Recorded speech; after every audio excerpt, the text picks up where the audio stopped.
Creio que nesta série Cristologia estamos sendo grandemente abençoados. Aprendemos que Cristologia significa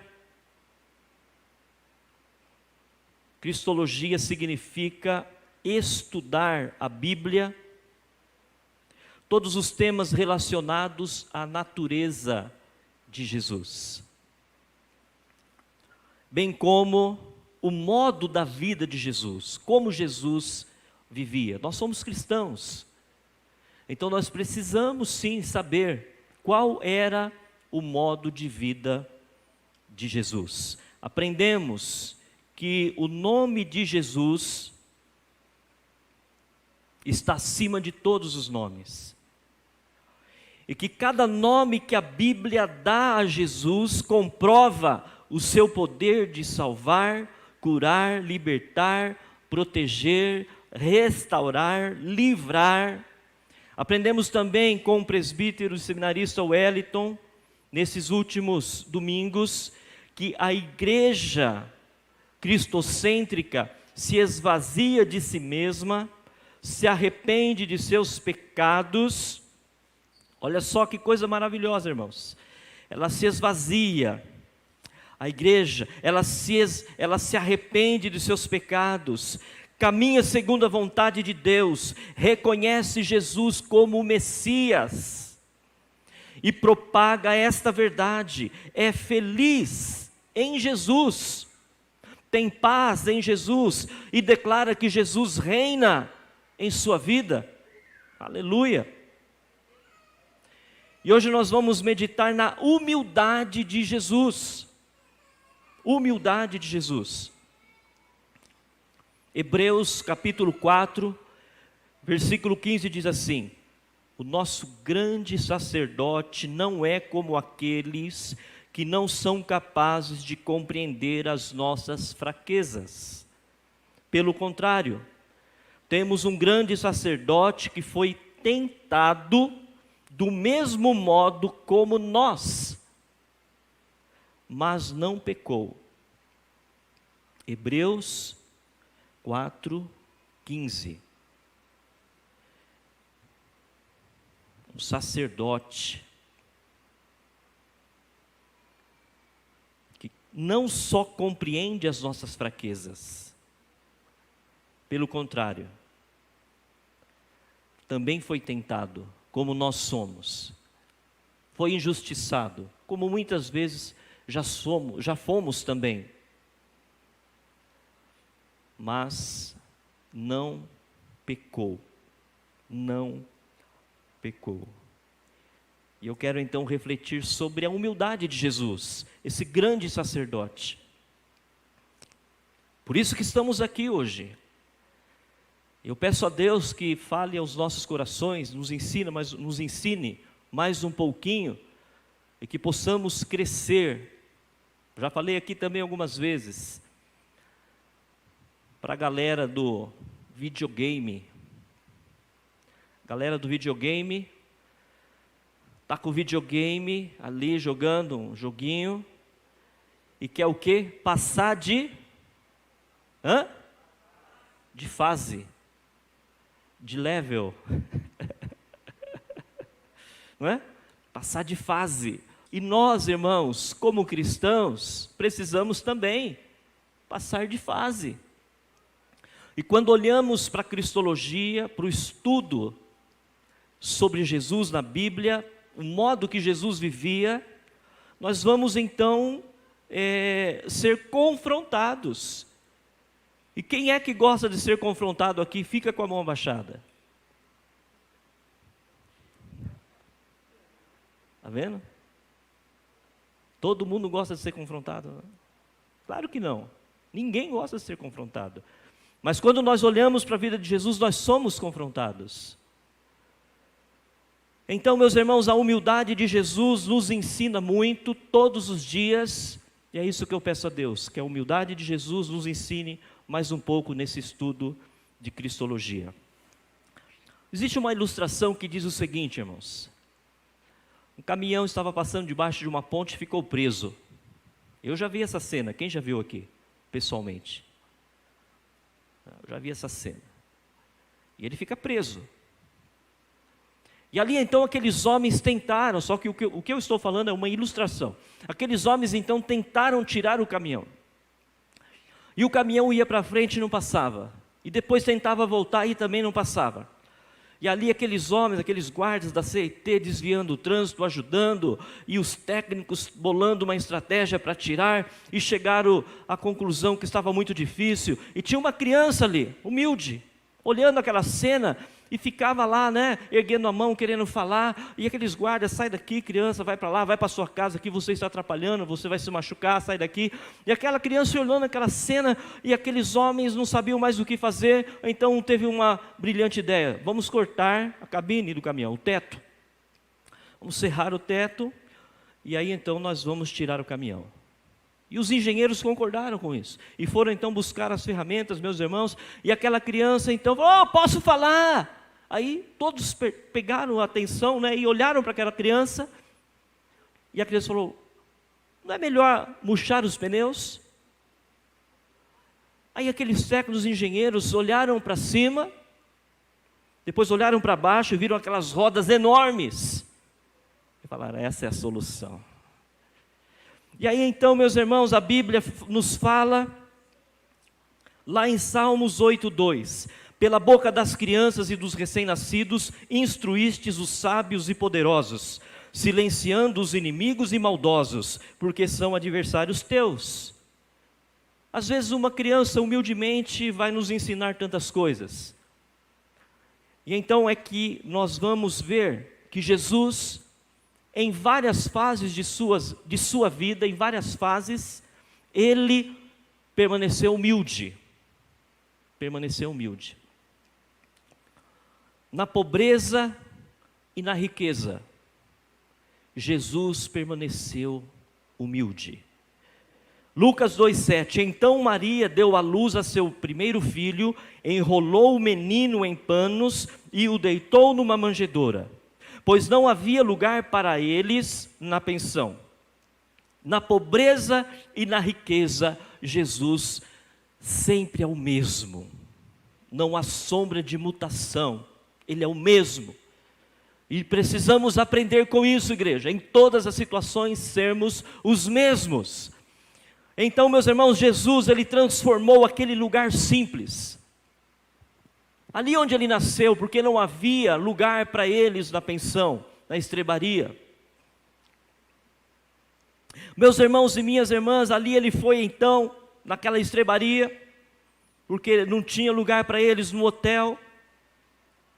E ali então Jesus transformou aquele lugar simples, pobre, desorganizado, mal cheiroso, em um lugar santo, em um lugar rico, em um lugar harmonioso, vibrante, em um lugar de constante alegria.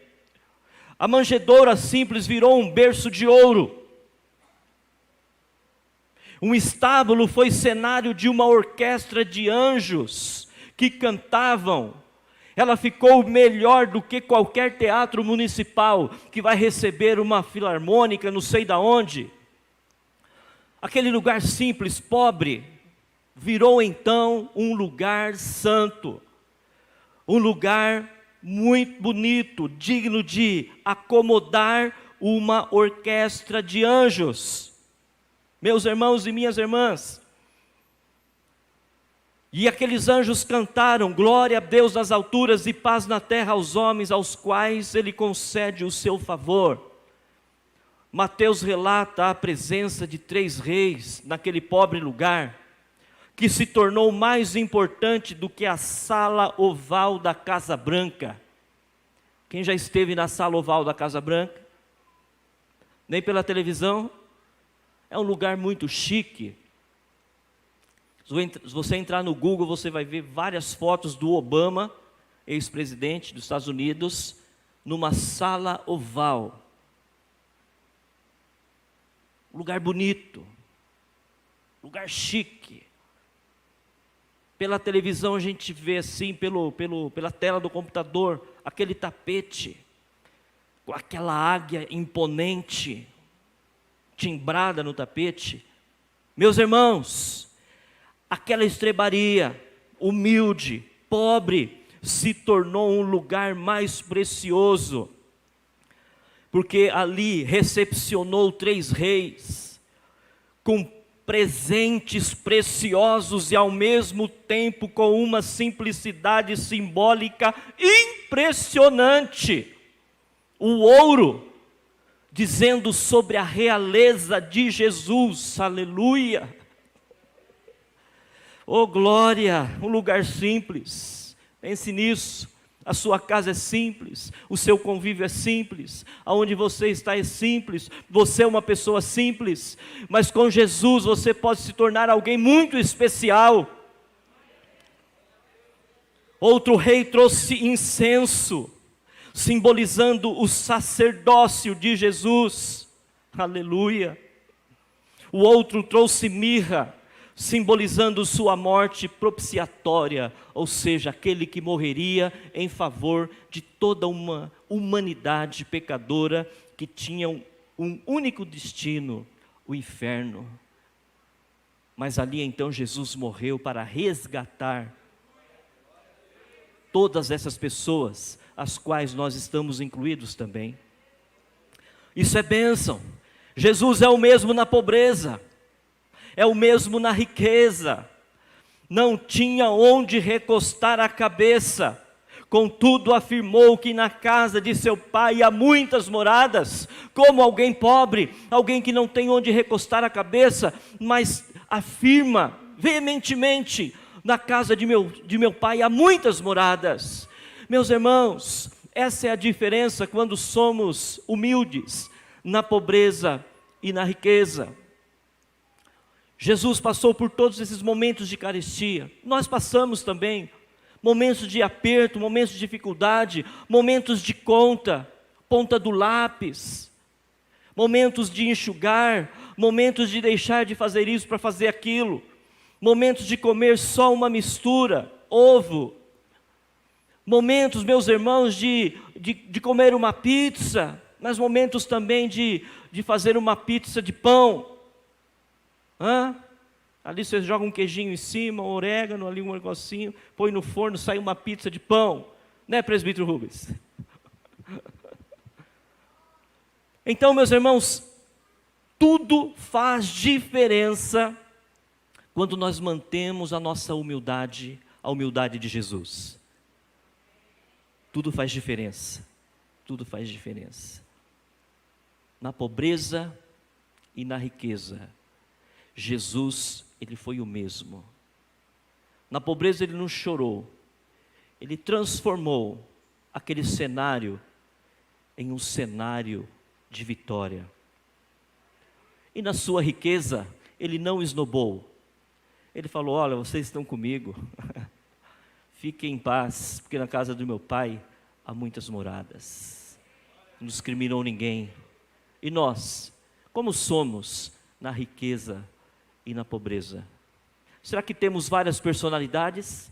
Na pobreza somos um, na riqueza somos outros? Ou nós temos aprendido com Jesus que devemos ser o mesmo, porque todos nós somos iguais e todos vamos para o mesmo endereço. Sabe qual que é esse endereço? Cemitério. Um é da paz, o outro é das árvores, o outro é do sossego, cada um tem um nome, mas é esse endereço que nós todos vamos. Por isso então nós precisamos ser humildes, na pobreza e na riqueza. Amém? A igreja está feliz? A igreja está humilde? A humildade de Jesus? A igreja está disposta a aprender com a humildade de Jesus? Segundo e último ponto, no sofrimento e nos dias de glória. Jesus foi o mesmo na pobreza e na riqueza. E Jesus também foi o mesmo no sofrimento e nos dias de glória. Tendo sede, deram uma esponja molhada com vinagre a ele. Ele só fazia o bem, mesmo assim foi maltratado, sofreu, tratou todos com graça, misericórdia e amor, veio a este mundo apenas para fazer o bem, nunca pecou, nunca mentiu, mesmo assim foi traído, preso, humilhado, zombado, e por amor, como uma ovelha, foi preso, e foi até o fim, por você e por mim. Quantas lições maravilhosas Jesus nos deixou no momento de sofrimento. Após padecer cruelmente, sua palavra foi a seguinte: Pai, perdoa-os, porque eles não sabem o que fazem, Pai. E nos momentos de glória, após curar, após ressuscitar, Jesus dizia o seguinte: é assim mesmo, meu Pai me ouve. Jesus dizia o seguinte: olha, não fala nada para ninguém, vai em paz. Cadê os teus acusadores? Se ninguém te acusa, muito menos eu, vai e não peques mais. Jesus poderia, meus irmãos, no momento de ressuscitar Lázaro, fazer ali como é que se diz? Fazer ali uma presença, né? E falar: está vendo? Eu sou Cristo. Poderia. Quando curou um aleijado, quando a mão mirrada foi curada, Jesus poderia ter feito ali uma propaganda, não enganosa, mas uma propaganda real do que ele era capaz. Mas não fez. No momento da glória foi humilde. No momento do sofrimento foi humilde. O que nós aprendemos com Jesus, meus irmãos? O que nós podemos aprender com Jesus? Jesus, ele curou judeu, curou samaritano, curou romano, curou a todos. E quando ressuscitou, apareceu humildemente aos seus discípulos. Foi atrás daquele que o negou 3 vezes. Mandou um recado, e a Pedro: vai lá, quero Pedro também no nosso encontro. Que demonstração de humildade linda. Não fez nenhum alarde. Eu ressuscitei. Hein, presidente Norberto? Se fosse você, nós. Eu sou o Dirceu, ressuscitei. Quem você pensa que é? Sabe com quem você está falando? Na fila do banco. Você está falando com o Dirceu, o ressurreto. Meus irmãos, as pessoas por nada já falam assim: sabe com quem você está falando? Temos que olhar para Jesus, aprender com a humildade de Jesus. No sofrimento e na glória é humilde, na pobreza e na riqueza é humilde. Aleluia! Vamos aprender com Jesus. E nós precisamos aplicar isso na nossa vida, igreja. Aplicar isso no nosso dia a dia. Jesus, ele deixou muitas lições para nós. Eu quero aqui destacar algumas. E já concluindo essa nossa reflexão sobre a humildade de Jesus. Você que está ouvindo essa reflexão, essa mensagem, ela não vai ter sentido nenhum na sua vida se você não meditar profundamente nela e falar para Jesus: Senhor Jesus, me ajude a aplicar na minha vida. Não vai ter sentido. Só vai ter sentido se você pedir para Jesus te ajudar a aplicar no seu relacionamento, no seu trabalho, na sua vida, na sua vizinhança, no seu dia a dia. Algumas lições que Jesus nos deixou. Aquele Jesus maravilhoso. Por isso que a igreja tem que ser cristocêntrica. Ou seja, o nosso centro é Jesus.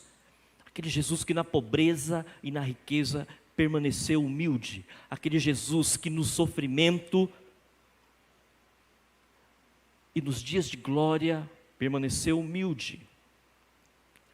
Algumas lições. A primeira: Amar a Deus acima de todas as coisas e ao próximo como a ti mesmo. Você vê que nas lições de Jesus tem um cunho didático. Jesus, meus irmãos, ele sempre ensina de maneira que possa encorajar.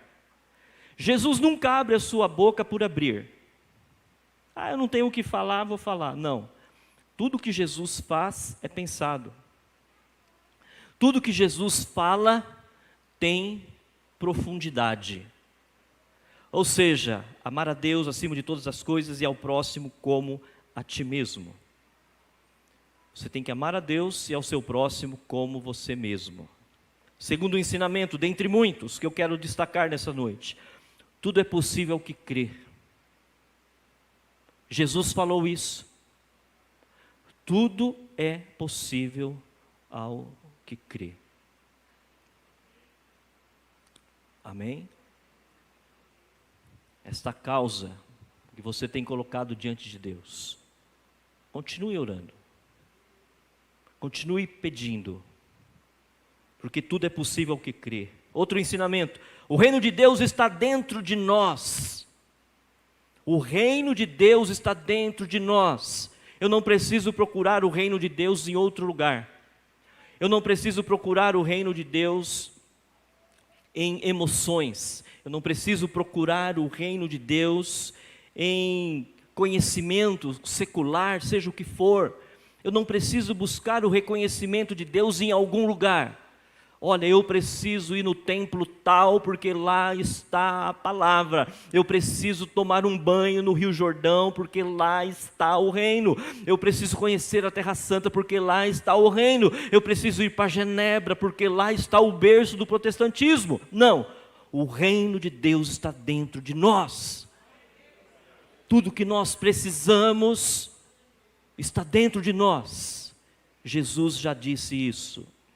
Outro ensinamento grande de Jesus, humilde na pobreza, na riqueza, no sofrimento e em dias de glórias. Quem pede, recebe. Quem procura, acha. E quem bate, a porta se abre. Aleluia. Jesus é demais, irmãos. Jesus é lindo. Jesus é maravilhoso. Um outro ensinamento que Deus deu, e lembre-se que eu falei que esses ensinamentos só têm sentido se nós colocarmos em prática, senão eles se perdem em nossas memórias.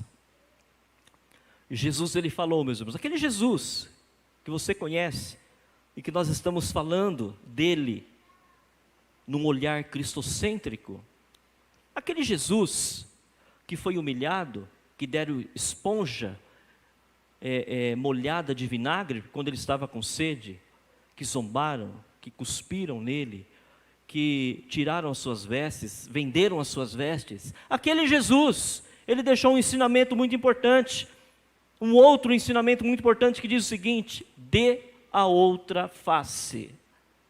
Agora eu vou apertar um pouco, irmãos. Amém? Dê a outra face. Mateus 5,38, vocês ouviram o que foi dito, olho por olho e dente por dente. Mas eu lhes digo, eu quem? Jesus. Jesus. Jesus. Aleluia. Mas eu lhes digo, não resistam ao perverso. Se alguém oferir a face direita, ofereça-lhe também a outra. Meus irmãos, o que Jesus quis dizer com essa expressão? A tendência natural do homem, da mulher, após sofrer um mal causado por outra pessoa, é procurar se vingar imediatamente. Se possível, com um sofrimento pior. Se levou uma sardela, vai dar duas. Quem sabe o que é sardela? Hã? Não é? Hoje tem outros nomes aí, né? Tem outros nomes, peteleco, tem outra coisa aí. Então, quando você recebe isso, um beliscão, a sua tendência é o quê? É dar 2. É a tendência do ser humano, para que o outro sofra de maneira pior a que você sofreu.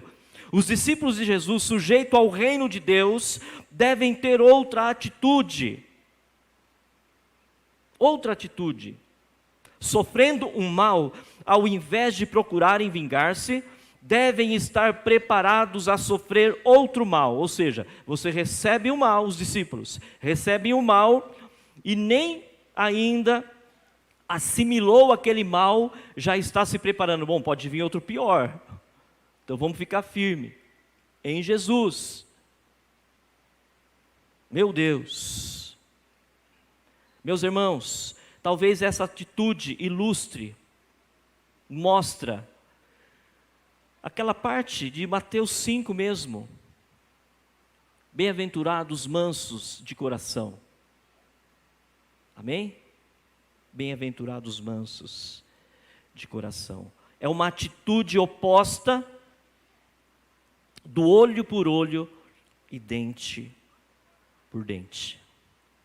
Você quer aprender isso com Jesus? Olhe para Jesus. E o último ensinamento que eu quero destacar aqui nessa noite, meus irmãos e minhas irmãs, é ande 2 milhas. O que significa isso? Mateus 5,41. Se alguém o forçar a caminhar com ele 1 milha, vá com ele 2. Meus irmãos, nós caminhamos 1 milha constantemente, no nosso dia a dia. Constantemente estamos caminhando 1 milha. Mas a palavra diz que a gente tem que caminhar 2 se preciso for. O que Jesus quis dizer? Caminhar mais 1 milha. Jesus quis fazer uma aplicação com o seguinte ensinamento: devemos estar prontos a servir aos outros, quer o serviço seja bom, quer seja árduo e difícil. Servir ao próximo com a intenção de fazer mais do que as pessoas pedem ou esperam de nós. É isso. Você já percebeu que todas as empresas, no mundo corporativo, todas as empresas querem funcionários que andem 2 milhas? Quem anda 1 milha é normal. Você está fazendo mais que a obrigação em andar 1 milha. Mas a empresa quer funcionário que ande 2 milhas. Ou seja, ela dá uma tarefa para você, e você não só cumpre aquela tarefa, como você vai além daquela tarefa. É isso que Jesus está falando. No reino dele é dessa forma, igreja. Jesus nos deu a tarefa de amar a Deus sobre todas as coisas e ao próximo como a nós mesmos. Então Ele quer que nós possamos ir além. Na pobreza e na riqueza, no sofrimento e nos dias de glória, Jesus permaneceu humilde e obediente ao seu Pai e sempre tratou a todos com amor, misericórdia e graças, seus discípulos, a multidão, incluindo aqueles que o odiavam, a ponto de dizer: vocês ouviram o que foi dito, ame o seu próximo e odeie o seu inimigo. Mas eu digo: amem os seus inimigos e orem por aqueles que os perseguem. Que Deus os abençoe, irmãos, e que esses ensinamentos de Jesus flua no nosso interior, para que possamos fazer dos momentos difíceis momentos maravilhosos. Ou seja, um momento de estrebaria, um momento de manjedoura, ali teve rei, ali teve ouro, ali teve incenso, ali teve mirra, ali teve um coral de anjos. A nossa vida pode ser dessa forma. E no momento da glória, quando estiver vivendo a conquista, nós permaneceremos humildes, porque sabemos que tudo que Deus nos deu, tudo que temos, foi Deus que nos deu. Amém?